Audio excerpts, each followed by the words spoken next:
VY thoughts ఛానల్లోకి శ్రోతలందరికీ స్వాగతం. ఇవాల్టి మన ఛానల్లోని కథ త్రిపీడలు. ఇక కథలోకి వెళ్దాం. ఒకనాడు కుందేలు ఒంటరిగా కూర్చొని తనకు తానే ఈ విధంగా చెప్పుకుంది. ప్రాణికి 3 రకాల పీడలు కలుగుతాయి. మొదటివి ప్రకృతి సిద్ధమైనవి, భూకంపాలు, తుఫానులు మొదలైనవి. రెండోవి తాత్కాలికమైనవి, అతివృష్టి, అనావృష్టి, కరువు కాటకాలు మొదలైనవి. మూడోవి మానవ కల్పితాలు, వేటగాళ్ల వల్ల, చోరుల వల్ల కలిగేవి. ఇలా కుందేలు అనుకున్న ఈ మాటలను ఒక తీతువు పిట్ట, ఒక వానపాము, ఒక కోతి విన్నాయి.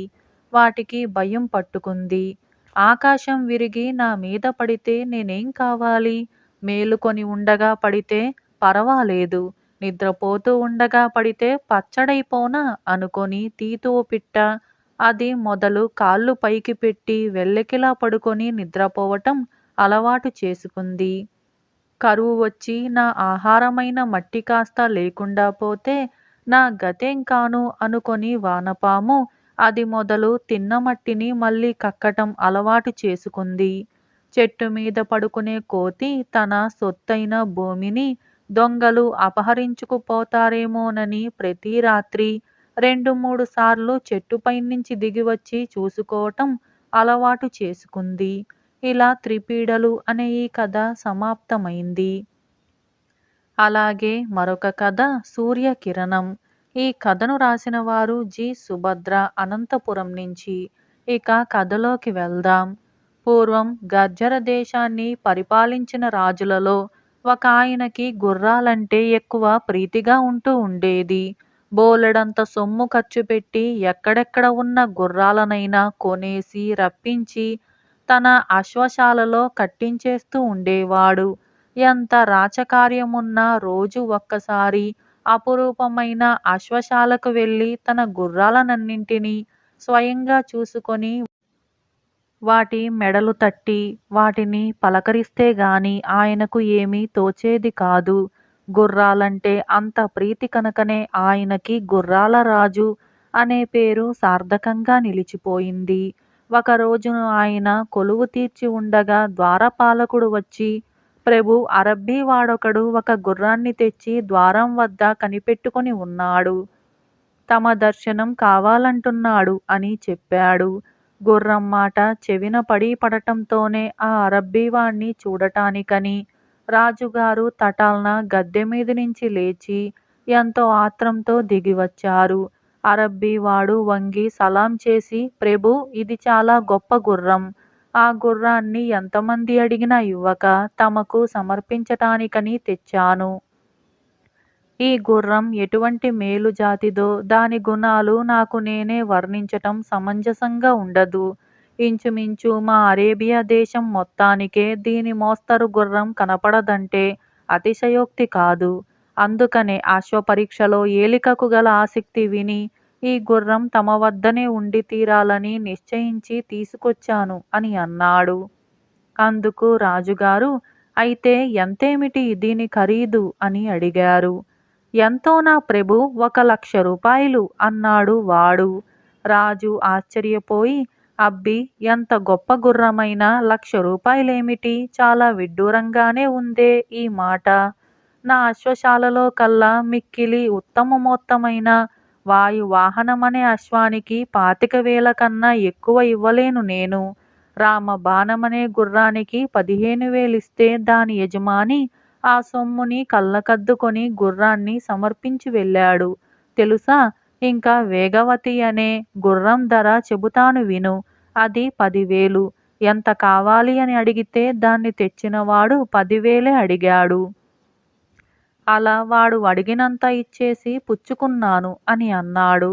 అప్పుడు అరబ్బీవాడు, ప్రభూ, తాము బేరం అడగరనే ఉద్దేశంతోనే 1,00,000 రూపాయలను చెప్పి ఊరుకున్నాను.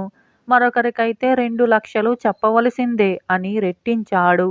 రాజుగారు ఇంకా ఆశ్చర్యపోయారు. ఏమిటోయ్, నీ గుర్రం గొప్ప అని అన్నారు. దీని గొప్పతనమేమిటో నేను భట్టుకి మళ్ళే వర్ణించటమెందుకు? దీన్ని కొనేసి చూడండి, తమకే బోధపడుతుంది అన్నాడు వాడు. అదేమిటో చూద్దామన్న ఆత్రంతోనూ, గుర్రాలంటే సహజంగా ఉండే మక్కువ చేతను వెంటనే మంత్రికేసి చూసి 1,00,000 రూపాయలు తెప్పించి ఇతడికివ్వండి అన్నారు రాజుగారు. మంత్రి నిర్ఘాంతపోయి, ప్రభూ, ఒక పర్యాయం ఆలోచించండి. 1,00,000 రూపాయలు తీరా చెయ్యి దాటిపోయిన తరువాత ఏమనుకున్నా ఏమీ లాభం లేదు అన్నాడు రహస్యంగా. రాజుగారు ఇవ్వండి చూద్దాం అనేసరికి విధిలేక 1,00,000 రూపాయలు రప్పించి అరబ్బీవాడికి అందించాడు మంత్రి. అరబ్బీవాడు మూట అందుకొని తన గుర్రాన్ని సమీపించి దానితో అప్పగింత మాటలు చెబుతున్నట్టే నటించి చటుక్కున దాని వీపు మీదకెగిరి చల్ అని అన్నాడు. ఏముంది, రాజు, మంత్రి, సేనాని అంతా చూస్తుండగానే ఆ గుర్రం ఎట్టే పరిగెత్తి అట్టే మాయమైపోయింది. రాజు తెల్లబోయి చూస్తే, అరే మోసం, 1,00,000 రూపాయలు పుచ్చుకొని గుర్రం మీద పారిపోతున్నాడే, పట్టుకోండి పట్టుకోండి అని కేక వేశాడు. వెంటనే ఆయన వద్దనున్న వీరులు అరబ్బీవాణ్ణి పట్టుకోటానికని తమ గుర్రాల మీద బయలుదేరి వెంటాడజొచ్చారు. వాయువాహనం, రామబాణం, వేగవతి అనే పేర్లు గల గొప్ప గుర్రాలన్నింటి మీద కూడా ఎక్కి అరబ్బీవాణ్ణి తరుముకెళ్లారు ఆ వీరులు. రాజుగారు అనేక విధాలా విచారిస్తూ మనల్ని ఎంతగానో నమ్మించి 1,00,000 రూపాయలు కాజేసి ఎంత మోసం చేశాడు దుర్మార్గుడు అని అన్నారు. ప్రభూ, నేను చెబితే విన్నారు కాదు కదా అంటూ ఒకసారి మొదలకించాడు మంత్రి. రాజుగారు చికాకుపడి, నువ్వేం చెప్పావయ్యా? వాడు ఇలా సొమ్ముతో దౌడు తీస్తాడని చెప్పావా ఏమన్నానా? ఇటువంటి విషయాల్లో లౌక్యమేమిటి? స్పష్టంగా అనుకోవాలి కాని అని గదమాయించారు. ఇంతలో దూరాన ఏదో ధూళి ఎగిరి వస్తున్నట్టుగా కనిపించింది. అరబ్బీవాడి అంతు దొరక్క మన వాయువాహనమో, రామబాణమో, వేగవతో తిరిగి వస్తున్నట్టుగా అనుకున్నారు రాజుగారు నిస్పృహతో. మరేనండి అన్నాడు మంత్రి. ఇంతలో ఆ 1,00,000 రూపాయల గుర్రమే వచ్చి ప్రభువారి సమక్షాన నిలబడింది. దానిమీద నుంచి అరబ్బీవాడు దిగి, సలాం ప్రభూ, తామిక్కడ నిలబడి ఉండగానే నేను ఈ గుర్రం మీద 50 మైళ్ళ దూరం చుట్టి వచ్చాను. నన్ను తరుముకుంటూ బయలుదేరిన మీ గొప్ప గొప్ప ఆశ్వికులంతా ఇక్కడికి చేరుకోవటానికి ఇంకా 3 గంటల సేపు పడుతుంది. ఇందాక నేను తమతో ఆ గుర్రాన్ని కొనగేసి చూడండి, దీని విలువ మీకే బోధపడుతుంది అని మనవి చేశానే, ఇది 1,00,000 రూపాయలు చేస్తుందంటారో లేదో మరిప్పుడు తామే సెలవివ్వండి అని అన్నాడు. రాజుగారు ఆశ్చర్యంతో, బేష్, 1,00,000 కాదు 10 లక్షలైనా చేస్తుంది. నిజానికి ఇటువంటి చిత్రమైన హయాన్ని ఇంతవరకు మేము చూసి ఎరుగము. నీ మాటల్లో ఒక్కటీ అబద్ధం లేదని ఇప్పుడు రుజువవుతూనే ఉంది. చెప్పకపోవటానికేముంది? ఈ 1,00,000 పుచ్చుకొని నువ్వు విడాయించావనే అనుకున్నాము సుమా అని అన్నారు. ఎంత మాట! ఇలా నమ్మించి మోసం చేయటం మా ఇంటా వంట లేదు. ప్రభూ, ఉలికి దీని సామర్థ్యాన్ని మాటలతో కాక చేతలతో చూపించటానికని ఇలా చేశాను. ఈ గుర్రం పేరు సూర్యకిరణం. సూర్యకాంతి ఎంత వేగంగా ప్రసరిస్తుందో అంత వేగంగా ఇది పరిగెత్తగలదు. ప్రభువులు దీన్ని స్వీకరించి నాకు తగిన బహుమతి కూడా దయచేయించాలి అని అన్నాడు. సూర్యకిరణం గొప్పదనానికి, అరబ్బీవాని నిజాయితీకి మెచ్చుకొని రాజు మరొక 10,000 రూపాయలు అదనంగా వాడికి బహుమతి ఇచ్చి పంపించేశాడు. ఇలా సూర్యకిరణం అనే ఈ కథ సమాప్తమైంది. వివై థాట్స్ ఛానల్లోకి శ్రోతలందరికీ స్వాగతం. ఇవాల్టి మన ఛానల్లోని కథ దాదాషా సమాధి. ఈ కథను రాసిన వారు సుంకర రామకోటి. ఇక కథలోకి వెళ్దాం. అనేక వందల సంవత్సరాల క్రిందట బీదర్ అనే గ్రామంలో ఒక చిన్న మఠం ఉండేది. ఆ మఠంలో దాదా అనే ఒక భక్తుడు, హుస్సేన్ అనే అతని శిష్యుడు ఒక చిన్న గాడిద పిల్లతో సహా ఉంటూ ఉండేవాళ్ళు. ఆ దర్గా అంటే సాయిబుల మఠం అన్నమాట. మక్కాకు పోయే దారిలో ఉండటం వల్ల మక్కా యాత్రికులందరూ ఆ దర్గాలోకి పోయి వాళ్ళ భక్తి కొద్దీ కానుకలు వేసి వస్తూ ఉండేవాళ్ళు. ఆ వచ్చిన కానుకల వల్ల గురువు, శిష్యుడు జీవిస్తూ ఉండేవాళ్ళు. ఆ మఠంలో జీవసమాధి అయినట్టుగా చెప్పి తన గురువుగారిని గురించి దాదా పెద్ద పెద్ద పాటలు, తత్వాలు పాడుతూ ఉండేవాడు. తన శిష్యుడు హుస్సేన్కు కూడా అవన్నీ చక్కగా నేర్పాడు. అలా కొన్నాళ్ళయ్యేసరికి హుస్సేన్కు మనసులో ఒక కోరిక పుట్టింది. గురువుగారి దగ్గరికి వెళ్ళి ఇలా అడిగాడు. ఇంతమంది సాయిబులు మక్కా పోయి పుణ్యం సంపాదించుకొని వస్తున్నారు కదా, మరి నేను కూడా వెళ్ళొస్తాను గురు, అనుజ్ఞ ఇప్పించండి అన్నాడు హుస్సేన్. సరే నాయనా, నీవు చేసిన సేవకు మెచ్చాను. కానీ ఫకీరును కావటం వల్ల నా దగ్గర ఏమీ లేదు.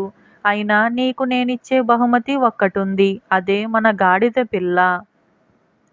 దీనిని శ్రద్ధగా గురువుగారు ఇచ్చిన కానుకగా స్వీకరించి తీసుకుపో అని హితవు చెప్పాడు దాదా. సరే, ఒక మంచి ముహూర్తం చూసుకొని దారిలోకి కాస్త రొట్టె వగైరాలు తీసుకొని గాడిద పిల్లను వెంటబెట్టుకొని మక్కాకు బయలుదేరాడు హుస్సేన్. 10-15 మజిలీలు చేసిన తరువాత ఒక పెద్ద ఎడారి దాటవలసి వచ్చింది. గాడిద పిల్లకు ఎప్పుడు ఇంత దూరం నడవటం అలవాటు లేకపోవటం వల్ల నడవలేక కూలబడటం మొదలుపెట్టింది. అయ్యో, గురువుగారిచ్చిన బహుమతి ఇలా అయిపోతున్నదే అని విచారించి హుస్సేను గాడిద పిల్లను మెడమీద వేసుకొని 2-3 మజిలీలు దాటాడు. కాని పాపం గాడిద పిల్ల సరిగ్గా మేతలేక వడదెబ్బకు తట్టుకోలేక ఒక రోజున పాపం చచ్చి ఊరుకుంది. అది చచ్చినా బ్రతికినా గురువుగారి బహుమతి కావటం వల్ల ఆ శవాన్నే భుజాన వేసుకొని మర్నాడు ప్రొద్దు పొడిచేసరికి ఒక నీళ్లు ఉండే ఖర్జూరపు గుబురు వద్దకు చేరాడు హుస్సేన్. శవం కంపు కొడుతూ ఉంది. ఇక లాభం లేదనుకొని ఒక లోతైన గొయ్యి తీసి అడుగున కొన్ని ఖర్జూరపు మండలు పరిచి గాడిద పిల్ల శవాన్ని పెట్టి పైన మళ్ళా మండలు వేసి ఇసుకతో దాన్ని బాగా కప్పేశాడు. ఇంతలో ఆ రాజ్యాన్ని ఏలే సుల్తాను గారి సిపాయిలు కొంతమంది వచ్చి ఏమిటిదని అడిగారు. హుస్సేన్ తత్తరపోయి, అయ్యా, ఇది మా గురువులైన దాదాషా గారి జీవసమాధి అండి. 1 గంట క్రిందటే ఆ మహానుభావులు సమాధి అయ్యారండి అని వణికిపోతూ చెప్పాడు. భక్తితో వాళ్ళు సమాధికి నమస్కరించి వెళ్ళిపోయారు. హుస్సేన్కు అక్కడ ఉంటేనే మంచిదని ఊహ పుట్టింది. 4-5 కర్రలు సంపాదించి చిన్న గుడిసె వేశాడు. ఆ సమాధి మీద వచ్చే పోయే వాళ్లకు కనబడేటట్టుగా ఒక రాతి పలక మీద దాదాషా జీవ సమాధి మందిరము అని వ్రాసి తత్వాలు పాడుతూ అక్కడే కూర్చున్నాడు. ఇలా ఉండగా క్రమేణా ప్రయాణికులు ఆ గుడిసెకు రావటం, కానుకలు సమర్పించటం జరుగుతూ వచ్చింది. కొన్నాళ్లకు హుస్సేన్ బాగా డబ్బు వెనకేసి చక్కటి భవనమే కట్టించాడు ఆ ఎడారిలో. ఇట్లా దాదా కీర్తి చాలా దూరం వ్యాపించింది. అది పోయి బీదర్లో ఉంటున్న అతని గురువు దాదాషా గారి వరకు ప్రాకింది. ఈ మహానుభావుడు ఎవరై ఉంటాడో చూద్దామని బుద్ధి పుట్టి దాదాగారు కొన్నాళ్లకల్లా ఆ భవనం వద్దకు చేరుకున్నారు. ఆ గుర్రాలను, ఒంటెలను, ఆ భవనాన్ని చూసి ఆశ్చర్యపడ్డాడు. లోపలికి వెళ్ళాడు, ఇంకా ఆశ్చర్యపడ్డాడు. లోపల హుక్కా త్రాగుతూ శిష్యులు కొలువగా పట్టుపురుగులపై నవాబు దర్జా వెలిగిస్తున్న తన శిష్యుణ్ణి చూసి దాదాగారు నిశ్చేతుడయ్యాడు. వెంటనే శిష్యులందరినీ హుస్సేన్ బయటికి పొమ్మని చెప్పి గురువుగారి కాళ్లపై పడ్డాడు. ఏమిటి నాయనా ఇదంతా అన్నాడు ఆత్రంతో దాదాగారు. ఏం చెప్పను గురు, ఇదంతా మీ దయ. మీరిచ్చిన గాడిద పిల్ల చచ్చింది. దానిని ఇక్కడే పూడ్చాను. తలవని తలంపుగా రాజభటులు వచ్చారు. ఎప్పుడు ఎరగని ఆ రాజభటుల్ని చూడగానే భయపడి గభీమని ఆ పేరు చెప్పేశాను. అది మీ పేరే. మీ పేర మీదనే ఇంతవరకు ఆ సమాధి నడిచిపోతూ ఉంది. తీరా ఇప్పుడు కొంపదీసి మీరు ఫలానా అని తెలిస్తే మనిద్దరి ముప్పే వస్తుంది. మరి అటుపైన మీ దయ అన్నాడు హుస్సేన్. అందుకు దాదా, నాయనా, నేను చెప్పలేదా గాడిద అయితేనేం ఎప్పటికైనా ఎందుకైనా పనికొస్తుందని. అక్కడ నేను పూజించే సమాధి మాత్రం ఏమిటనుకుంటున్నావు? అది దీని తల్లిదే అని అన్నాడు. ఈ కీలకం ఇప్పుడు తెలియగానే నిర్ఘాంతపోయాడు శిష్యుడు హుస్సేన్. అంటే గురువుగారు కూడా అలాగే చనిపోయిన దాని తల్లిని పెట్టుకొని ఇప్పుడు వరకు పని నడిపిస్తున్నాడన్నమాట. ఇలా దాదాషా సమాధి అనే ఈ కథ సమాప్తమైంది. అలాగే మరొక కథ స్వర్ణ పాత్ర. ఈ కథను రాసిన వారు హెచ్ ఆదినారాయణ. ఇక కథలోకి వెళ్దాం. పూర్వం ఒకప్పుడు షేరీ రాజ్యంలో బోధిసత్వుడు పాత్ర సామానుల వ్యాపారస్తునిగా జన్మించాడు. అతడు పాత పాత్రలు కొనేవాడు, కొత్త పాత్రలు అమ్మేవాడు. ఈ వ్యాపారంలో బోధిసత్వుడు దురాశకు పోక న్యాయసమ్మతంగా బేరం సాగిస్తూ ఉండేవాడు. అలా ఆ రాజ్యంలోనే ఇదే వ్యాపారం సాగించే పిసినారి వర్తకుడు ఒకడు ఉండేవాడు. అతడు ఎప్పుడూ బోధిసత్వునితో పోటీ పడుతూ ఉండేవాడు. చాలా దురాశాపరుడు. డబ్బుకు వాని ప్రాణానికి లంకే.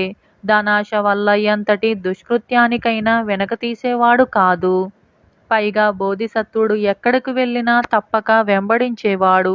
ఒకప్పుడు ఇద్దరూ కలిసి తేలవాహా నదిని దాటుకొని అందాపురం ప్రవేశించటం జరిగింది. పట్టణంలో ప్రవేశించగానే ఇద్దరి మధ్యన అనవసరమైన పోటీ లేకుండా కొన్ని వీధులు అతను, కొన్ని వీధులు ఇతను పంపకం చేసుకున్నారు. అందాపురంలో ఒక కుటుంబం ఉంటూ ఉంది. ఆ కుటుంబం బొత్తిగా చితికిపోయింది.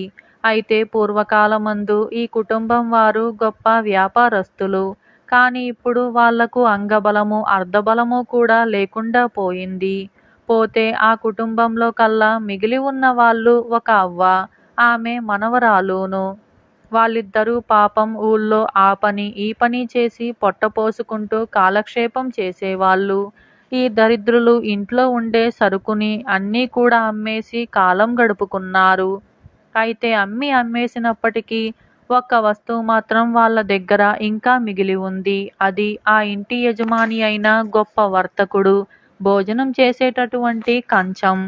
అది ఏనాటి నుంచో సామానుల్లో పడి నలిగి దుమ్ము పట్టిపోయింది.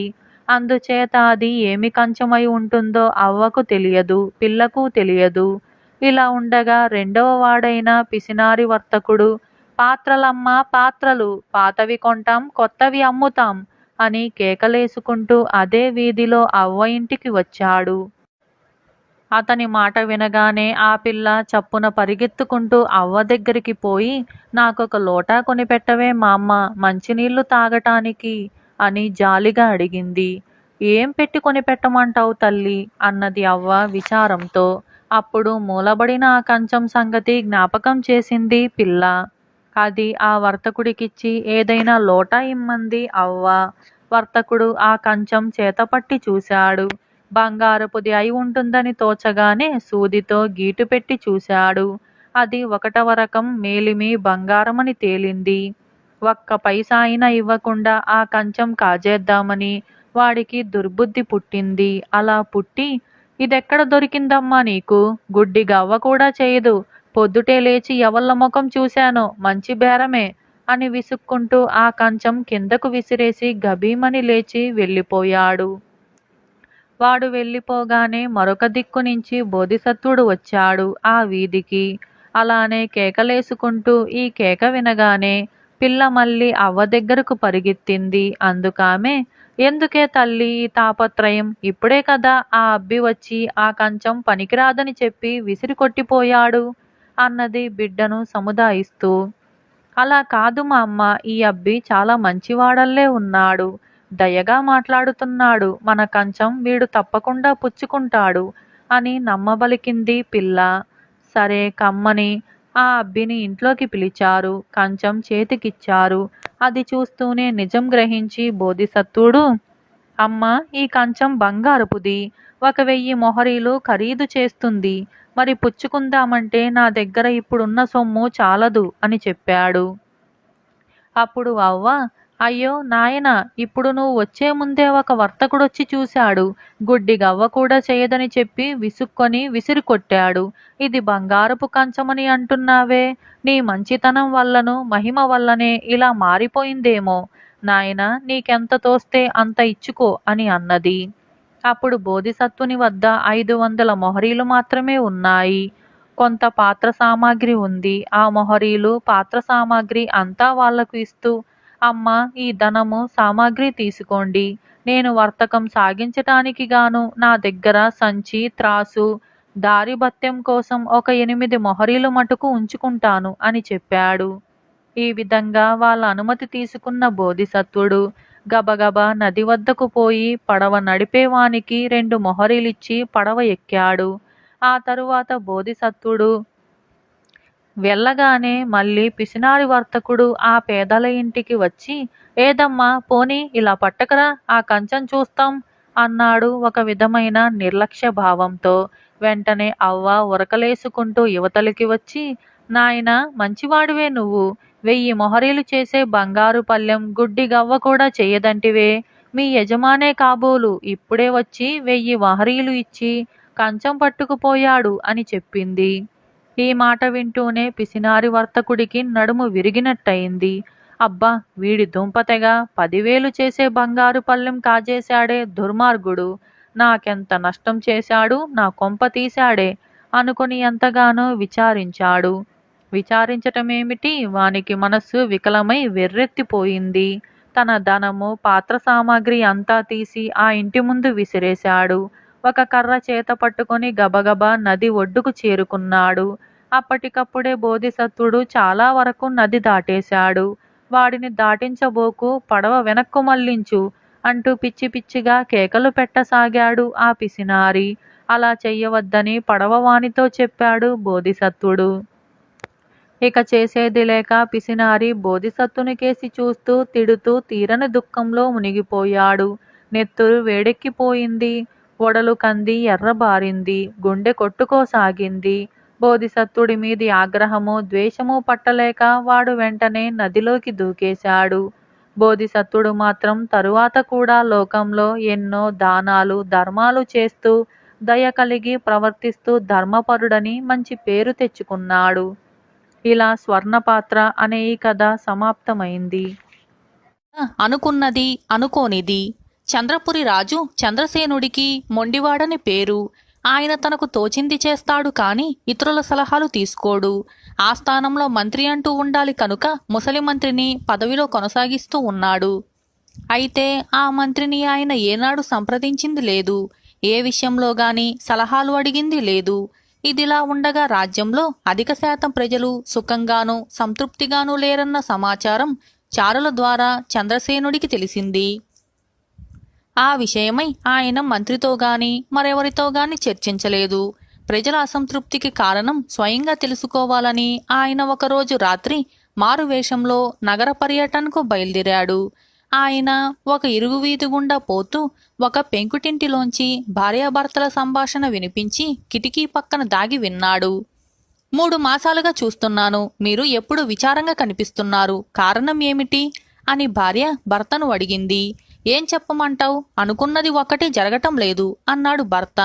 ఆ జవాబుతో ప్రజలు ఎందుకు సుఖంగా లేరో అర్థమైపోయినట్టు తోచింది చంద్రసేనుడికి. వాళ్ళు అనుకున్నవి జరగటం లేదు అని అనుకున్నాడు. అంతఃపురానికి తిరిగి వచ్చిన చంద్రసేనుడు ఆ రాత్రంతా యోచించి మర్నాడు కొందరిని ఏమనుకుంటున్నారో అడిగి ఆ విధంగా చేసి వాళ్ళు ఆనందపడుతున్నారో లేదో గమనించాలని నిశ్చయించుకున్నాడు. మర్నాడు ఉదయం చంద్రసేనుడు స్నానం ముగించి వచ్చేసరికి సేవకుడు వెండి లోటాలో పాలు తెచ్చి ఆయనకు వందించాడు. అయితే ఇచ్చే ముందు వాడు సరిగ్గా చూసినట్టు లేదు. పాలు విరిగి ఉన్నాయి.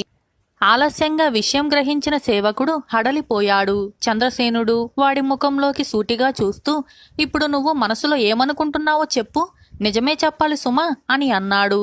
వేడిపాలు మొహాన కొడతారేమోనని అనుకుంటున్నాను మహారాజా అన్నాడు వాడు. వాడనుకున్నది చేశాడు మహారాజు. సేవకుడు రోదిస్తూ వెళ్ళిపోయాడు. ఆ రోజు సభలో ఒక చిల్లర దొంగను ప్రవేశపెట్టారు. అతడి నేరం రుజువయింది. చంద్రసేనుడు అతడికి శిక్ష వేయకుండా ఆనందపరచాలని ఇప్పుడు నేనేం చేస్తానని భావిస్తున్నావు, నిజం దాచకుండా చెప్పు అని అన్నాడు. కొరడా దెబ్బల శిక్ష వేస్తారేమోనని భయంగా ఉంది మహారాజా అన్నాడు దొంగ. అతడికి కొరడా దెబ్బల శిక్ష విధించాడు చంద్రసేనుడు. ఆ రాత్రి మహారాణి చంద్రసేనుడికి తాంబూలం ఇస్తూ, ఒకసారి పుట్టింటికి వెళ్ళి మా అమ్మా నాన్నలను చూసి వస్తాను, అనుమతిస్తారు కదూ అని అడిగింది. చంద్రసేనుడు తాంబూలం సేవిస్తూ, నా నుంచి ఎలాంటి జవాబు వస్తుందని నువ్వు అనుకుంటున్నావు అని నవ్వుతూ అడిగాడు. మా వాళ్ళు 2 మాసాల క్రితమే వచ్చి వెళ్లారు కాబట్టి ఇప్పుడు వద్దనే అంటారని భావిస్తున్నాను అన్నది రాణి. అవును, అదే అంటున్నాను అన్నాడు చంద్రసేనుడు. రాణి భారంగా నిట్టూర్చి పడక గదిలోకి వెళ్ళిపోయింది. చంద్రసేనుడు ఇంతవరకు జరిగిన సంఘటనలన్నీ మననం చేసుకున్నాడు. అందరూ అనుకున్నది అనుకున్నట్టుగా జరిగేలా చూశాడు. అయితే ఎవరూ ఆనందించినట్టు లేదు. అందువల్ల ప్రజల విచారానికి మరేదో కారణం ఉండి ఉండాలి. ఆ రాత్రి మళ్లీ మారువేషంలో నగర సంచారానికి బయలుదేరాడు. ఈసారి ఒక భవనం ఆరుబయట పచ్చికలో కుర్చీలు వేసుకొని కబుర్లు చెప్పుకుంటున్న భార్యాభర్తల మాటలు దాపులనున్న చెట్ల చాటున నిలబడి విన్నాడు రాజు. ఈ మధ్య మీలో మునపటి ఉత్సాహం కనిపించటం లేదు. ఏదో పోగొట్టుకుంటున్నట్టుగా విచారంగా ఉంటున్నారు. కారణం ఏమిటి అని అడుగుతున్నది భార్య. దానికి భర్త, ఈ మధ్య బతుకుగానుగా ఎద్దు చందంగా తయారైంది. ఏ మార్పు లేదు. అనుకోనిదేదో జరిగితేనే కదా ఆనందం అని అన్నాడు. అనుకోనిది జరిగితే ప్రజల విచారం తొలగగలదని అర్థం చేసుకున్నాడు చంద్రసేనుడు. మర్నాడు ఎదుటివారి మనసులో ఏమున్నదో అడిగి తెలుసుకొని అందుకు వ్యతిరేకంగా చేసి వాళ్లను ఆనందపరచాలని నిశ్చయించుకున్నాడు. మర్నాడు సభకు వెళ్లే సమయంలో సేవకుడు అందించిన దుస్తులకు భుజం పక్కన చిరిగి ఉన్నది. ధరించాకే ఆ చిరుగు కనపడింది. సేవకుడు అదిరిపడి, క్షమించండి మహారాజా, వేరే దుస్తులు తెస్తాను అని అన్నాడు. ఇప్పుడు నేనేం చేస్తానని నువ్వు అనుకుంటున్నావు అని అడిగాడు చంద్రసేనుడు. నన్ను శిక్షిస్తారు. ఈ చిరుగుల దుస్తులతో సభకు ఏమాత్రం వెళ్లరు అని అన్నాడు సేవకుడు. నిన్ను శిక్షించను, ఇవే దుస్తులతో సభకు వెళ్తాను అంటూ చంద్రసేనుడు సభకు వెళ్ళిపోయాడు. సభా కార్యక్రమం జరుగుతూ ఉండగా కునికిపాట్లు పడుతున్నాడు మంత్రి. చంద్రసేనుడు అది గమనించి పక్కవారికి సైగ చేసి మంత్రి కునికిపాట్ల నుంచి బయటపడేలా చేశాడు. క్షమించండి మహారాజా అన్నాడు మంత్రి ఆసనంలో సర్దుకొని కూర్చుంటూ. ఇప్పుడు నేనేమంటానని భావిస్తున్నారు మీరు మహామంత్రి అన్నాడు చంద్రసేనుడు. ఊహించని ఈ ప్రశ్నకు మంత్రి ఆశ్చర్యపడిపోతూ, ఒక నిద్రగొట్టు మంత్రిగా ఉన్నందుకు సిగ్గుపడుతున్నానని అనవచ్చు మీరు అన్నాడు చంద్రసేనుడు. మంత్రి అనుకున్న దానికి విరుద్ధంగా చెప్పాలని, అదేం లేదు, మీలాంటి వారు మంత్రిగా ఉన్నందుకు గర్వపడుతున్నాను అన్నాడు చంద్రసేనుడు. సభ గొల్లుమన్నది. రాజు వ్యంగ్యంగా ఆ మాట అన్నాడని భావించి అవమానంతో కుంగిపోయాడు మంత్రి. ఆ సాయంత్రం చంద్రసేనుడు ఉద్యానవనంలో విహరిస్తూ ఉండగా గాలికి ఎగిరి వచ్చి చిన్న ముల్లమండ ఆయన కాలికి తగిలింది.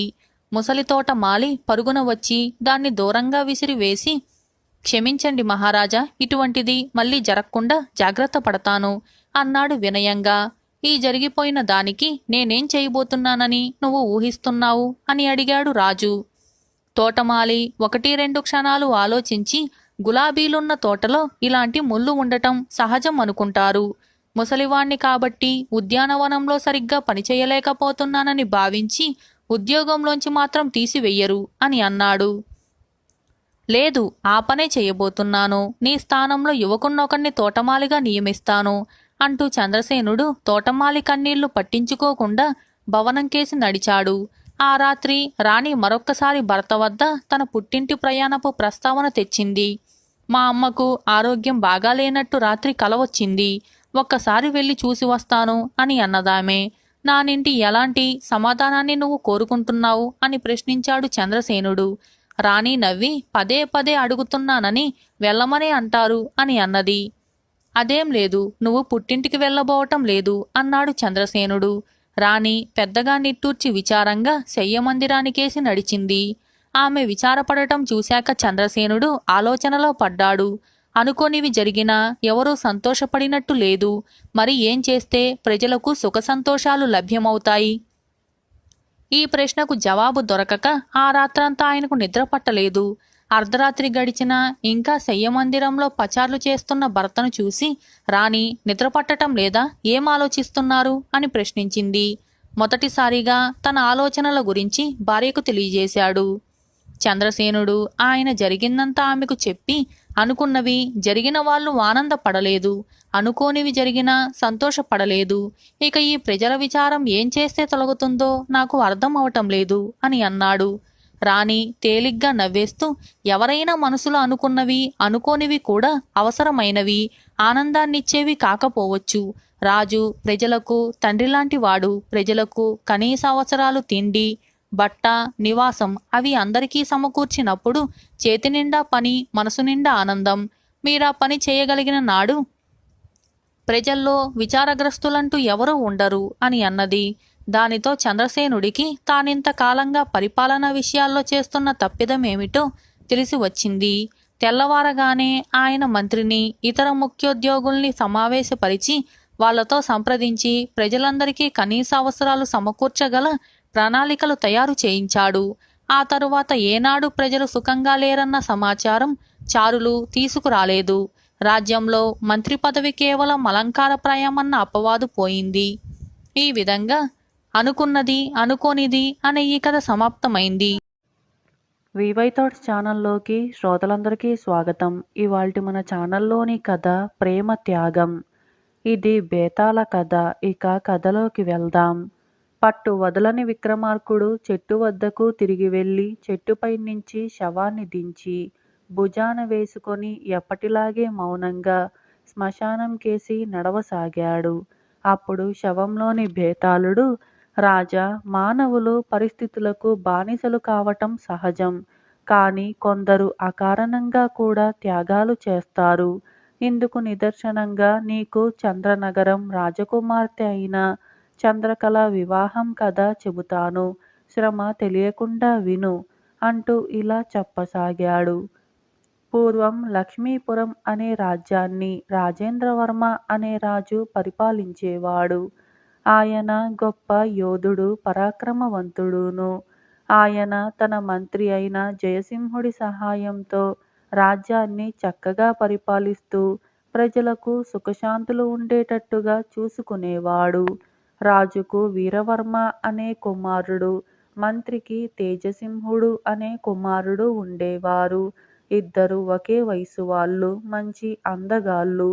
ఒకే గురువు వద్ద ఇద్దరు విద్యలన్నీ నేర్చుకొని పౌరుషంలో జోడు సింహాలలాగా ఒకరికొకరు తీసిపోకుండా ఉండేవారు. వారిద్దరి మధ్య సోదరుల మధ్య ఉండేటంత మమకారం ఉండేది. ఒకరోజు రాజు కొడుకు, మంత్రి కొడుకు తమ సరిహద్దులో ఉన్న అరణ్యాలలో వేటాడటానికి వెళ్ళి మధ్యాహ్నం దాకా వేటాడి అలిసిపోయి ఒక పెద్ద మర్రి చెట్టు నీడలో విశ్రాంతి తీసుకున్నారు. రాజు కొడుకు నడుము వాల్చి నిద్రపోయాడు. మంత్రి కొడుకు చేత కత్తి పట్టుకొని క్రూర మృగాలు ఏవీ రాకుండా రాజు కొడుకు కాపలా కాస్తూ ఉన్నాడు. అంతలో ఒక పులి గాండ్రించటము, ఒక స్త్రీ ఆర్తనాదము మంత్రి కొడుక్కు వినిపించాయి. తేజసింహుడు అటుగా పరిగెత్తాడు. ఒక అప్సరసలాంటి స్త్రీ పైకి దూకబోతున్న పులి అతని కంట పడింది. మంత్రి కొడుకు వెనకపాటున వెళ్ళి పులిపైన పడి తన కత్తితో దాని గుండెల్లో పొడిచాడు. భయంకరంగా గాండ్రిస్తూ పులి ప్రాణాలు వదిలింది. తనకు అంత సులువుగా చావు తప్పినందుకు ఆశ్చర్యపోతూ ఆ స్త్రీ మంత్రి కొడుకు కేసి కృతజ్ఞతతో చూసింది. మంత్రి కుమారుడు కూడా ఆమె అందానికి ఆశ్చర్యపోతూ ఆమె కేసి చూశాడు. ఇద్దరు మాట్లాడుకునేలోగా రాజకుమారుడు నిద్రలేచి కత్తి దూసి పరిగెత్తుతూ వెళుతున్న అతని దగ్గరికి వెళ్ళాడు. అతను మంత్రి కొడుకుతో, నిద్రలేచి చూస్తే నువ్వు కనిపించలేదు. పులి గాండ్రింపు వినిపించింది. నువ్వు పులివాత పడ్డావేమోనని భయపడిపోయాను అని అతను ఆ స్త్రీ కేసి చూసి అమితంగా ఆశ్చర్యపోతూ, ఎవరీ సుందరి అని అడిగాడు. నాకు తెలియదు, ఈమెను పులి నుంచి ఇప్పుడే కాపాడాను అన్నాడు మంత్రి కొడుకు. నా పేరు చంద్రకళ. నేను ఇటుగా ఉన్న చంద్రనగరం రాజు కుమార్తెను అన్నది ఆ స్త్రీ. ఇలాంటి అరణ్యాలలో నీ వంటి సుకుమారి సంచరించవచ్చునా అన్నాడు రాజకుమారుడు వీరవర్మ. అస్తమానము అంతఃపురంలో కూర్చుంటే విసుగనిపిస్తుంది. అందుచేత గుర్రం మీద వనవిహారానికి బయలుదేరాను. అరణ్యంలోకి ఎక్కువ దూరం రాలేదు. ఇంతలో పులి గాండ్రింపు విని గుర్రం బెదిరి ఆపిన ఆగకుండా అరణ్యంలోకి నన్ను తెచ్చింది. పులి ఎదురు పడగానే పడింది. నా గుర్రం వెనక కాళ్ళ మీద లేచి నన్ను పడదోసి ఎటో పారిపోయింది. ఈయన ధర్మమా అంటూ నాకు వెంట్రుక వాసిలో పులిచేత చావు తప్పింది అన్నది చంద్రకళ. నేను లక్ష్మీపురం యువరాజును. నా పేరు వీరవర్మ. ఇతను మా మంత్రి గారి కుమారుడు. పేరు తేజసింహుడు. మేమిద్దరము ఉదయం నుంచి వేటాడి అలసిపోయి విశ్రాంతి తీసుకుంటూ ఉన్నాం. ఈ విధంగా మనకు పరిచయం జరగటం చిత్రం అన్నాడు రాజకుమారుడు. మీరు చేసిన మేలు మరువను. నన్ను మా ఇంటి దగ్గర దిగబెట్టి మా ఆతిథ్యం స్వీకరించమని నా విన్నపం అన్నది చంద్రకళ. అందుకు రాజు కొడుకు సంతోషంగా ఒప్పుకున్నాడు. చంద్రకళను చూసిన క్షణం నుంచి అతని మనస్సు ఆమె మీద లగ్నమైంది. చంద్రకళ తండ్రి నరేంద్రవర్మ వీరవర్మను తేజసింహుణ్ణి అభినందించి తన కుమార్తెను కాపాడినందుకు వారికి తన కృతజ్ఞత తెలుపుకొని, మనం ఇరుగు పొరుగు వాళ్ళమైన ఈ విధంగా మీరు మాకు అతిథులు కావటం తటస్థించింది. మన మధ్య మరింత గాఢమైన స్నేహం ఏర్పడటానికి ఇది మంచి అవకాశమైంది అని చెప్పి తన అతిథులకు రాజోచితమైన సత్కారాలు చేసి తన పరివారాన్ని వెంట ఇచ్చి వారిని లక్ష్మీపురానికి సాగనంపాడు. ఇంటికి చేరుతూనే వీరవర్మ తన తండ్రితో, మన పొరుగు రాజైన నరేంద్రవర్మ కుమార్తె చంద్రకళను నేను వివాహం చేసుకోవాలని నిశ్చయించాను అని అన్నాడు. రాజేంద్రవర్మ చాలా సంతోషించి మంత్రిని పిలిచి సంగతి చెప్పి నరేంద్రవర్మకు పెళ్లి రాయబారం పంపమని అన్నాడు. మంత్రి ఒక ఉద్యోగి ద్వారా నరేంద్రవర్మకు పెళ్లి రాయబారం పంపాడు. చంద్రనగరం రాజైన నరేంద్రవర్మకు తన పొరుగు దేశపు యువరాజు అల్లుడు కావటమంటే ఆనందంగానే ఉంది. ఆయన వీరవర్మను స్వయంగా చూశాడు కూడాను. అయితే ఈ మాట విని చంద్రకళ సంతోషించలేదు. ఆమె మంత్రి కొడుకును ప్రేమించింది. రాజు కొడుకు ఆమె హృదయంలో స్థానం లేకపోయింది. నరేంద్రవర్మ లక్ష్మీవరపు రాయబారితో, మా అమ్మాయి ప్రస్తుతం ఈ పెళ్లికి అంత సుముఖంగా లేదని మీ మంత్రి గారితో మనవి చెయ్యి అని అన్నాడు. రాయబారి తిరిగి వచ్చేశాడు. తన కొడుకు మోహించిన చంద్రనగరపు రాజకుమార్తె అతన్ని పెళ్లాడటానికి ఒప్పుకోలేదని వినగానే రాజేంద్రవర్మకు విపరీతమైన ఆగ్రహం వచ్చింది. ఎంత అహంకారం! నా కొడుకు కన్నా అందంలోనూ ప్రతాపంలోనూ మించగల వాళ్ళు ఎవరున్నారు? అతడిలో ఏం లోపముందని ఆ పిల్ల నిరాకరించింది. ఇది సహించరాని అవమానం. వెంటనే చంద్రనగరం మీద యుద్ధం ప్రకటించండి. సైన్యంతో పోయి ఆ నరేంద్రవర్మను యుద్ధంలో ఓడించైనా ఆ పిల్లను కోడలుగా చేసుకుంటాను అని రాజు మంత్రితో అన్నాడు. తొందరపడకండి మహారాజా, మరొకసారి సమర్థుడైన రాయబారిని పంపి కార్యం సానుకూలమయ్యేటట్టుగా చూద్దాం అన్నాడు మంత్రి.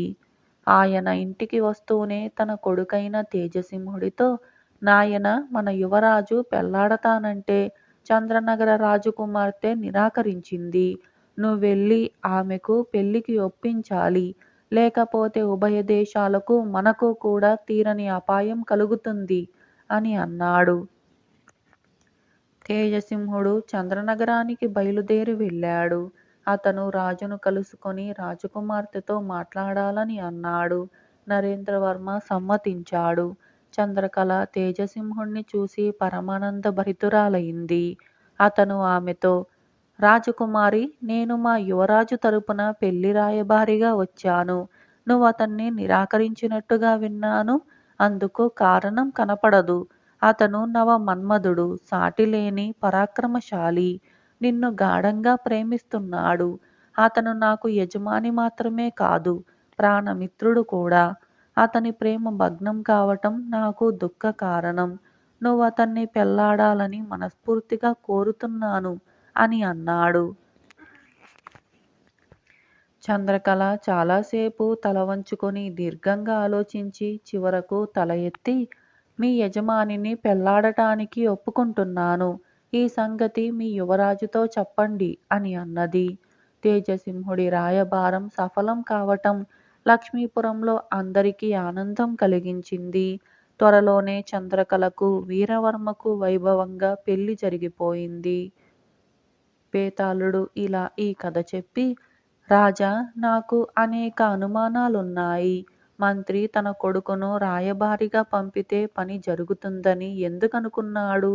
మంత్రి కొడుకును ప్రేమించిన చంద్రకళ యువరాజును పెళ్లాడటానికి ఎందుకు ఒప్పుకుంది? ఆమె ప్రేమ నిజమైనదా కాదా?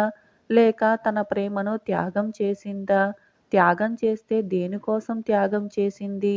ఈ ప్రశ్నలకు సమాధానాలు తెలిసి కూడా చెప్పకపోయావో నీ తల పగిలిపోతుంది అని అన్నాడు.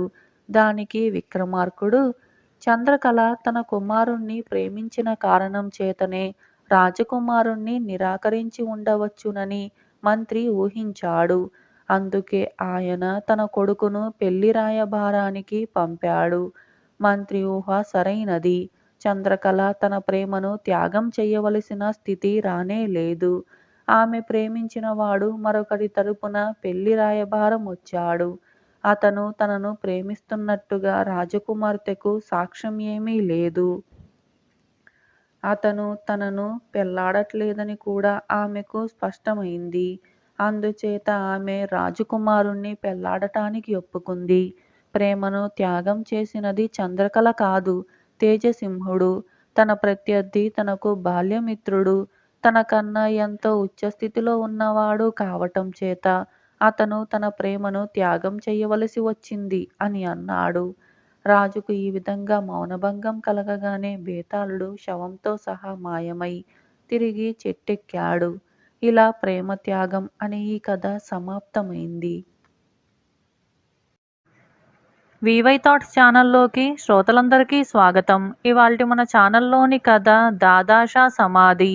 ఈ కథను రాసిన వారు సుంకర రామకోటి. ఇక కథలోకి వెళ్దాం. అనేక వందల సంవత్సరాల క్రిందట బీదర్ అనే గ్రామంలో ఒక చిన్న మఠం ఉండేది. ఆ మఠంలో దాదా అనే ఒక భక్తుడు, హుస్సేన్ అనే అతని శిష్యుడు ఒక చిన్న గాడిద పిల్లతో సహా ఉంటూ ఉండేవాళ్ళు. ఆ దర్గా అంటే సాయిబుల మఠం అన్నమాట. మక్కాకు పోయే దారిలో ఉండటం వల్ల మక్కా యాత్రికులందరూ ఆ దర్గాలోకి పోయి వాళ్ళ భక్తి కొద్దీ కానుకలు వేసి వస్తూ ఉండేవాళ్ళు.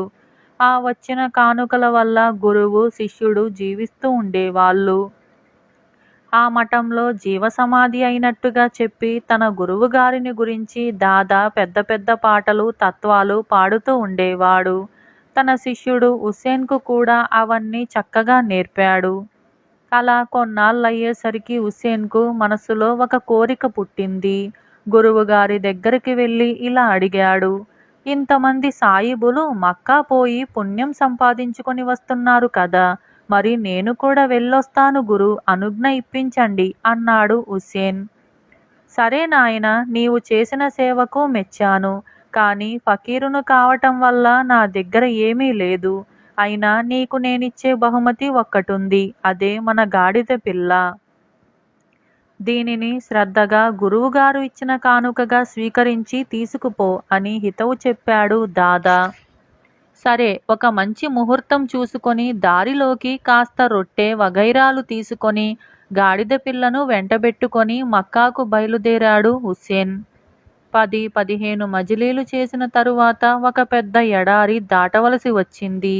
గాడిద పిల్లకు ఎప్పుడు ఇంత దూరం నడవటం అలవాటు లేకపోవటం వల్ల నడవలేక కూలబడటం మొదలుపెట్టింది. అయ్యో, గురువుగారిచ్చిన బహుమతి ఇలా అయిపోతున్నదే అని విచారించి హుస్సేను గాడిద పిల్లను మెడమీద వేసుకొని 2-3 మజిలీలు దాటాడు. కాని పాపం గాడిద పిల్ల సరిగ్గా మేతలేక వడదెబ్బకు తట్టుకోలేక ఒక రోజున పాపం చచ్చి ఊరుకుంది. అది చచ్చినా బ్రతికినా గురువుగారి బహుమతి కావటం వల్ల ఆ శవాన్నే భుజాన వేసుకొని మర్నాడు ప్రొద్దు పొడిచేసరికి ఒక నీళ్లు ఉండే ఖర్జూరపు గుబురు వద్దకు చేరాడు హుస్సేన్. శవం కంపు కొడుతూ ఉంది. ఇక లాభం లేదనుకొని ఒక లోతైన గొయ్యి తీసి అడుగున కొన్ని ఖర్జూరపు మండలు పరిచి గాడిద పిల్ల శవాన్ని పెట్టి పైన మళ్ళా మండలు వేసి ఇసుకతో దాన్ని బాగా కప్పేశాడు. ఇంతలో ఆ రాజ్యాన్ని ఏలే సుల్తాను గారి సిపాయిలు కొంతమంది వచ్చి ఏమిటిదని అడిగారు. హుస్సేన్ తత్తరపోయి, అయ్యా, ఇది మా గురువులైన దాదాషా గారి జీవసమాధి అండి. 1 గంట క్రిందటే ఆ మహానుభావులు సమాధి అయ్యారండి అని వణికిపోతూ చెప్పాడు. భక్తితో వాళ్ళు సమాధికి నమస్కరించి వెళ్ళిపోయారు. హుస్సేన్కు అక్కడ ఉంటేనే మంచిదని ఊహ పుట్టింది. 4-5 కర్రలు సంపాదించి చిన్న గుడిసె వేశాడు. ఆ సమాధి మీద వచ్చే పోయే వాళ్లకు కనబడేటట్టుగా ఒక రాతి పలక మీద దాదాషా జీవసమాధి మందిరము అని వ్రాసి తత్వాలు పాడుతూ అక్కడే కూర్చున్నాడు. ఇలా ఉండగా క్రమేణా ప్రయాణికులు ఆ గుడిసెకు రావటం, కానుకలు సమర్పించటం జరుగుతూ వచ్చింది. కొన్నాళ్లకు హుస్సేన్ బాగా డబ్బు వెనకేసి చక్కటి భవనమే కట్టించాడు ఆ ఎడారిలో. ఇట్లా దాదా కీర్తి చాలా దూరం వ్యాపించింది. అది పోయి పోయి బీదర్లో ఉంటున్న అతని గురువు దాదాషా గారి వరకు ప్రాకింది. ఈ మహానుభావుడు ఎవరై ఉంటాడో చూద్దామని బుద్ధి పుట్టి దాదాగారు కొన్నాళ్లకల్లా ఆ భవనం వద్దకు చేరుకున్నారు. ఆ గుర్రాలను, ఒంటెలను, ఆ భవనాన్ని చూసి ఆశ్చర్యపడ్డాడు. లోపలికి వెళ్ళాడు, ఇంకా ఆశ్చర్యపడ్డాడు. లోపల హుక్కా త్రాగుతూ శిష్యులు కొలువగా పట్టుపురుగులపై నవాబు దర్జా వెలిగిస్తున్న తన శిష్యుణ్ణి చూసి దాదాగారు నిశ్చేతుడయ్యాడు. వెంటనే శిష్యులందరినీ హుస్సేన్ బయటికి పొమ్మని చెప్పి గురువుగారి కాళ్లపై పడ్డాడు. ఏమిటి నాయనా ఇదంతా అన్నాడు ఆత్రంతో దాదాగారు. ఏం చెప్పను గురు, ఇదంతా మీ దయ. మీరిచ్చిన గాడిద పిల్ల చచ్చింది, దానిని ఇక్కడే పూడ్చాను. తలవని తలంపుగా రాజభటులు వచ్చారు. ఎప్పుడు ఎరగని ఆ రాజభటుల్ని చూడగానే భయపడి గభీమని ఆ పేరు చెప్పేశాను. అది మీ పేరే. మీ పేర మీదనే ఇంతవరకు ఆ సమాధి నడిచిపోతూ ఉంది. తీరా ఇప్పుడు కొంపదీసి మీరు ఫలానా అని తెలిస్తే మనిద్దరి ముప్పే వస్తుంది. మరి అటుపైన మీ దయ అన్నాడు హుస్సేన్. అందుకు దాదా, నాయనా నేను చెప్పలేదా గాడిద అయితేనేం ఎప్పటికైనా ఎందుకైనా పనికొస్తుందని. అక్కడ నేను పూజించే సమాధి మాత్రం ఏమిటనుకుంటున్నావు? అది దీని తల్లిదే అని అన్నాడు. ఈ కీలకం ఇప్పుడు తెలియగానే నిర్ఘాంతపోయాడు శిష్యుడు హుస్సేన్. అంటే గురువుగారు కూడా అలాగే చనిపోయిన దాని తల్లిని పెట్టుకొని ఇప్పుడు వరకు పని నడిపిస్తున్నాడన్నమాట. ఇలా దాదాషా సమాధి అనే ఈ కథ సమాప్తమైంది. అలాగే మరొక కథ స్వర్ణపాత్ర. ఈ కథను రాసిన వారు హెచ్ ఆదినారాయణ. ఇక కథలోకి వెళ్దాం. పూర్వం ఒకప్పుడు షేరీ రాజ్యంలో బోధిసత్వుడు పాత్ర సామానుల వ్యాపారస్తునిగా జన్మించాడు. అతడు పాత పాత్రలు కొనేవాడు, కొత్త పాత్రలు అమ్మేవాడు. ఈ వ్యాపారంలో బోధిసత్వుడు దురాశకు పోక న్యాయసమ్మతంగా బేరం సాగిస్తూ ఉండేవాడు. అలా ఆ రాజ్యంలోనే ఇదే వ్యాపారం సాగించే పిసినారి వర్తకుడు ఒకడు ఉండేవాడు. అతడు ఎప్పుడూ బోధిసత్వునితో పోటీ పడుతూ ఉండేవాడు. చాలా దురాశాపరుడు. డబ్బుకు వాని ప్రాణానికి లంకే. ధనాశ వల్ల ఎంతటి దుష్కృత్యానికైనా వెనక తీసేవాడు కాదు. పైగా బోధిసత్వుడు ఎక్కడికి వెళ్ళినా తప్పక వెంబడించేవాడు. ఒకప్పుడు ఇద్దరూ కలిసి తేలవాహా నదిని దాటుకొని అందాపురం ప్రవేశించటం జరిగింది. పట్టణంలో ప్రవేశించగానే ఇద్దరి మధ్యన అనవసరమైన పోటీ లేకుండా కొన్ని వీధులు అతను, కొన్ని వీధులు ఇతను పంపకం చేసుకున్నారు. అందాపురంలో ఒక కుటుంబం ఉంటూ ఉంది. ఆ కుటుంబం బొత్తిగా చితికిపోయింది. అయితే పూర్వకాలమందు ఈ కుటుంబం వారు గొప్ప వ్యాపారస్తులు. కానీ ఇప్పుడు వాళ్లకు అంగబలము అర్ధబలము కూడా లేకుండా పోయింది. పోతే ఆ కుటుంబంలో కల్లా మిగిలి ఉన్న వాళ్ళు ఒక అవ్వ, ఆమె మనవరాలును. వాళ్ళిద్దరూ పాపం ఊళ్ళో ఆ పని ఈ పని చేసి పొట్టపోసుకుంటూ కాలక్షేపం చేసేవాళ్ళు. ఈ దరిద్రులు ఇంట్లో ఉండే సరుకుని అన్నీ కూడా అమ్మేసి కాలం గడుపుకున్నారు.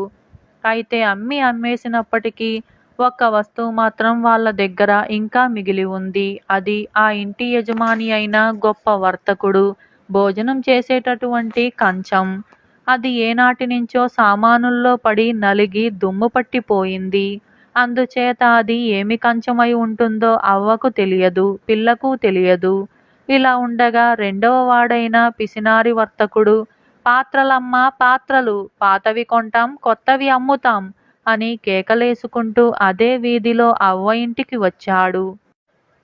అతని మాట వినగానే ఆ పిల్ల చప్పున పరిగెత్తుకుంటూ అవ్వ దగ్గరికి పోయి, నాకొక లోటా కొనిపెట్టవే మామ్మ, మంచినీళ్లు తాగటానికి అని జాలిగా అడిగింది. ఏం పెట్టి కొనిపెట్టమంటావు తల్లి అన్నది అవ్వ విచారంతో. అప్పుడు మూలబడిన ఆ కంచం సంగతి జ్ఞాపకం చేసింది పిల్ల. అది ఆ వర్తకుడికిచ్చి ఏదైనా లోటా ఇమ్మంది అవ్వ. వర్తకుడు ఆ కంచం చేతపట్టి చూశాడు. బంగారపుది అయి ఉంటుందని తోచగానే సూదితో గీటు పెట్టి చూశాడు. అది 1వ రకం మేలిమి బంగారమని తేలింది. ఒక్క పైసా అయినా ఇవ్వకుండా ఆ కంచం కాజేద్దామని వాడికి దుర్బుద్ధి పుట్టింది. అలా పుట్టి, ఇదెక్కడ దొరికిందమ్మా నీకు? గుడ్డి గవ్వ కూడా చేయదు. పొద్దుటే లేచి ఎవళ్ళ ముఖం చూశానో, మంచి బేరమే అని విసుక్కుంటూ ఆ కంచం కిందకు విసిరేసి గభీమని లేచి వెళ్ళిపోయాడు. వాడు వెళ్ళిపోగానే మరొక దిక్కు నుంచి బోధిసత్వుడు వచ్చాడు ఆ వీధికి. అలానే కేకలేసుకుంటూ ఈ కేక వినగానే పిల్ల మళ్ళీ అవ్వ దగ్గరకు పరిగెత్తింది. అందుకామె, ఎందుకే తల్లి ఈ తాపత్రయం? ఇప్పుడే కదా ఆ అబ్బి వచ్చి ఆ కంచం పనికిరాదని చెప్పి విసిరి కొట్టిపోయాడు అన్నది బిడ్డను సముదాయిస్తూ. అలా కాదు మా అమ్మ, ఈ అబ్బి చాలా మంచివాడల్లే ఉన్నాడు. దయగా మాట్లాడుతున్నాడు. మన కంచం వీడు తప్పకుండా పుచ్చుకుంటాడు అని నమ్మబలికింది పిల్ల. సరే కమ్మని ఆ అబ్బిని ఇంట్లోకి పిలిచారు. కంచం చేతికిచ్చారు. అది చూస్తూనే నిజం గ్రహించి బోధిసత్వుడు, అమ్మ, ఈ కంచం బంగారపుది. 1000 మొహరీలు ఖరీదు చేస్తుంది. మరి పుచ్చుకుందామంటే నా దగ్గర ఇప్పుడున్న సొమ్ము చాలదు అని చెప్పాడు. అప్పుడు అవ్వ, అయ్యో నాయనా, ఇప్పుడు నువ్వు వచ్చే ముందే ఒక వర్తకుడొచ్చి చూశాడు. గుడ్డి గవ్వ కూడా చేయదని చెప్పి విసుక్కొని విసిరి కొట్టాడు. ఇది బంగారపు కంచమని అంటున్నావే? నీ మంచితనం వల్లనూ మహిమ వల్లనే ఇలా మారిపోయిందేమో. నాయనా, నీకెంత తోస్తే అంత ఇచ్చుకో అని అన్నది. అప్పుడు బోధిసత్వుని వద్ద 500 మొహరీలు మాత్రమే ఉన్నాయి. కొంత పాత్ర సామాగ్రి ఉంది. ఆ మొహరీలు, పాత్ర సామాగ్రి అంతా వాళ్లకు ఇస్తూ, అమ్మ, ఈ ధనము సామాగ్రి తీసుకోండి. నేను వర్తకం సాగించటానికి గాను నా దగ్గర సంచి, త్రాసు, దారి భత్యం కోసం ఒక 8 మొహరీలు మటుకు ఉంచుకుంటాను అని చెప్పాడు. ఈ విధంగా వాళ్ళ అనుమతి తీసుకున్న బోధిసత్వుడు గబగబా నది వద్దకు పోయి పడవ నడిపేవానికి 2 మొహరీలిచ్చి పడవ ఎక్కాడు. ఆ తరువాత బోధిసత్వుడు వెళ్ళగానే మళ్ళీ పిసినారి వర్తకుడు ఆ పేదల ఇంటికి వచ్చి, ఏదమ్మా, పోనీ ఇలా పట్టకరా, ఆ కంచం చూస్తాం అన్నాడు ఒక విధమైన నిర్లక్ష్య భావంతో. వెంటనే అవ్వ ఉరకలేసుకుంటూ యువతలికి వచ్చి, నాయనా, మంచివాడివే నువ్వు. 1000 మొహరీలు చేసే బంగారు పళ్ళెం గుడ్డి గవ్వ కూడా చేయదంటివే. మీ యజమానే కాబోలు ఇప్పుడే వచ్చి 1000 మొహరీలు ఇచ్చి కంచం పట్టుకుపోయాడు అని చెప్పింది. ఈ మాట వింటూనే పిసినారి వర్తకుడికి నడుము విరిగినట్టయింది. అబ్బా, వీడి దుంపతెగ 10,000 చేసే బంగారు పళ్ళెం కాజేశాడే దుర్మార్గుడు. నాకెంత నష్టం చేశాడు, నా కొంప తీశాడే అనుకుని ఎంతగానో విచారించాడు. విచారించటమేమిటి, వానికి మనస్సు వికలమై వెర్రెత్తిపోయింది. తన ధనము, పాత్ర సామాగ్రి అంతా తీసి ఆ ఇంటి ముందు విసిరేశాడు. ఒక కర్ర చేత పట్టుకొని గబగబా నది ఒడ్డుకు చేరుకున్నాడు. అప్పటికప్పుడే బోధిసత్వుడు చాలా వరకు నది దాటేశాడు. వాడిని దాటించబోకు, పడవ వెనక్కు మళ్లించు అంటూ పిచ్చి పిచ్చిగా కేకలు పెట్టసాగాడు ఆ పిసినారి. అలా చెయ్యవద్దని పడవ వానితో చెప్పాడు బోధిసత్వుడు. ఇక చేసేది లేక పిసినారి బోధిసత్వుని కేసి చూస్తూ తిడుతూ తీరని దుఃఖంలో మునిగిపోయాడు. నెత్తురు వేడెక్కిపోయింది. ఒడలు కంది ఎర్రబారింది. గుండె కొట్టుకోసాగింది. బోధిసత్వుడి మీది ఆగ్రహము, ద్వేషము పట్టలేక వాడు వెంటనే నదిలోకి దూకేశాడు. బోధిసత్వుడు మాత్రం తరువాత కూడా లోకంలో ఎన్నో దానాలు, ధర్మాలు చేస్తూ దయ కలిగి ప్రవర్తిస్తూ ధర్మపరుడని మంచి పేరు తెచ్చుకున్నాడు. ఇలా స్వర్ణపాత్ర అనే ఈ కథ సమాప్తమైంది. అనుకున్నది అనుకోనిది. చంద్రపురి రాజు చంద్రసేనుడికి మొండివాడని పేరు. ఆయన తనకు తోచింది చేస్తాడు కాని ఇతరుల సలహాలు తీసుకోడు. ఆ స్థానంలో మంత్రి అంటూ ఉండాలి కనుక ముసలి మంత్రిని పదవిలో కొనసాగిస్తూ ఉన్నాడు. అయితే ఆ మంత్రిని ఆయన ఏనాడు సంప్రదించింది లేదు. ఏ విషయంలో గాని సలహాలు అడిగింది లేదు. ఇదిలా ఉండగా రాజ్యంలో అధిక శాతం ప్రజలు సుఖంగానూ సంతృప్తిగానూ లేరన్న సమాచారం చారుల ద్వారా చంద్రసేనుడికి తెలిసింది. ఆ విషయమై ఆయన మంత్రితో గాని మరెవరితో గాని చర్చించలేదు. ప్రజల అసంతృప్తికి కారణం స్వయంగా తెలుసుకోవాలని ఆయన ఒకరోజు రాత్రి మారువేషంలో నగర పర్యటనకు బయలుదేరాడు. ఆయన ఒక ఇరుగు వీధి గుండా పోతూ ఒక పెంకుటింటిలోంచి భార్యాభర్తల సంభాషణ వినిపించి కిటికీ పక్కన దాగి విన్నాడు. 3 మాసాలుగా చూస్తున్నాను. మీరు ఎప్పుడు విచారంగా కనిపిస్తున్నారు. కారణం ఏమిటి అని భార్య భర్తను అడిగింది. ఏం చెప్పమంటావు? అనుకున్నది ఒకటి జరగటం లేదు అన్నాడు భర్త. ఆ జవాబుతో ప్రజలు ఎందుకు సుఖంగా లేరో అర్థమైపోయినట్టు తోచింది చంద్రసేనుడికి. వాళ్ళు అనుకున్నవి జరగటం లేదు అని అనుకున్నాడు. అంతఃపురానికి తిరిగి వచ్చిన చంద్రసేనుడు ఆ రాత్రంతా యోచించి మర్నాడు కొందరిని ఏమనుకుంటున్నారో అడిగి ఆ విధంగా చేసి వాళ్ళు ఆనందపడుతున్నారో లేదో గమనించాలని నిశ్చయించుకున్నాడు.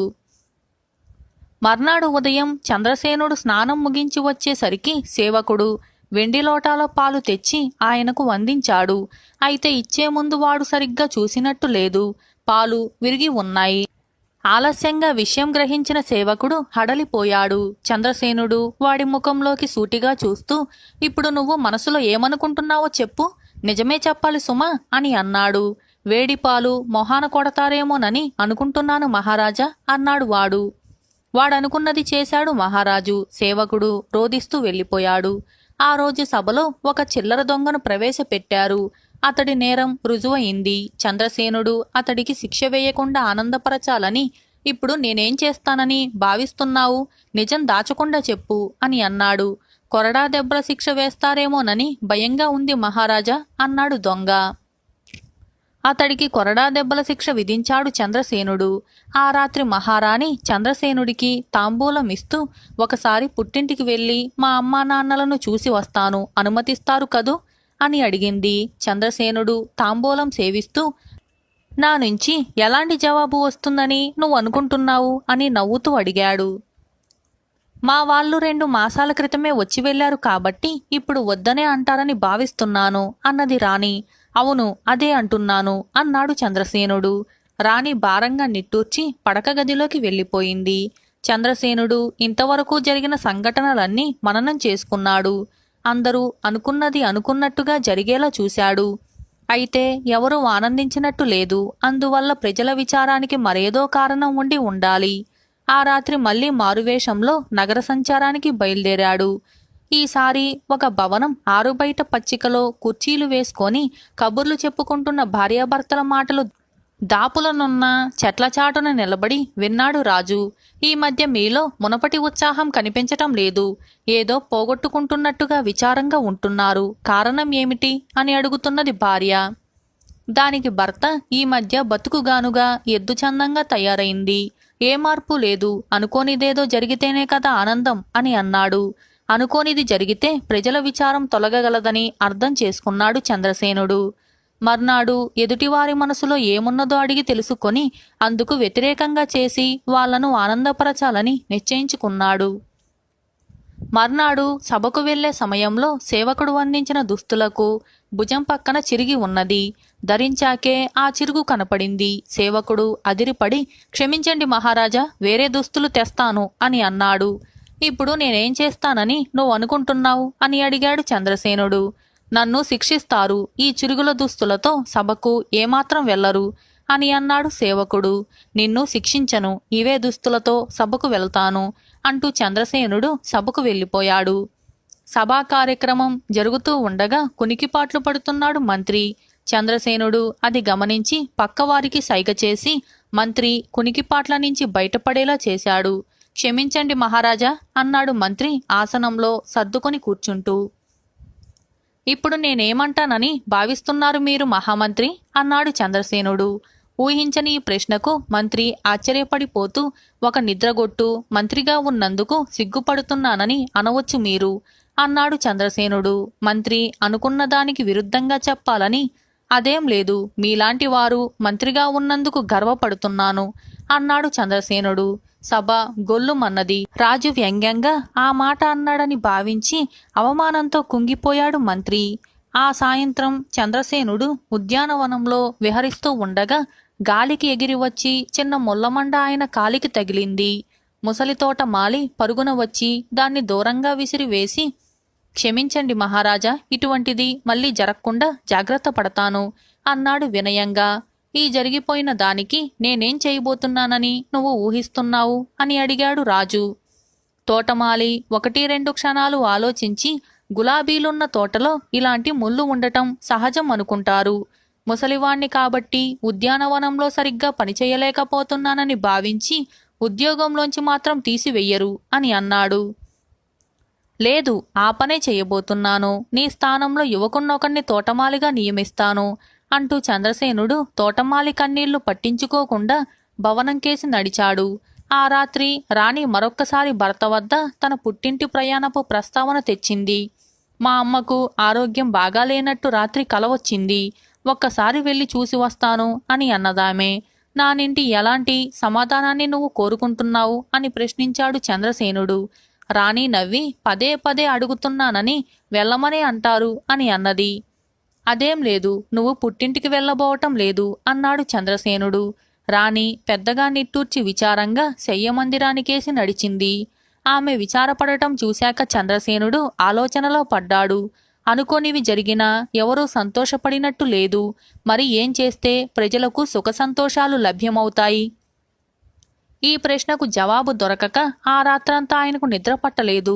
అర్ధరాత్రి గడిచినా ఇంకా శయ్యమందిరంలో పచార్లు చేస్తున్న భర్తను చూసి రాణి నిద్రపట్టటం లేదా, ఏం ఆలోచిస్తున్నారు అని ప్రశ్నించింది.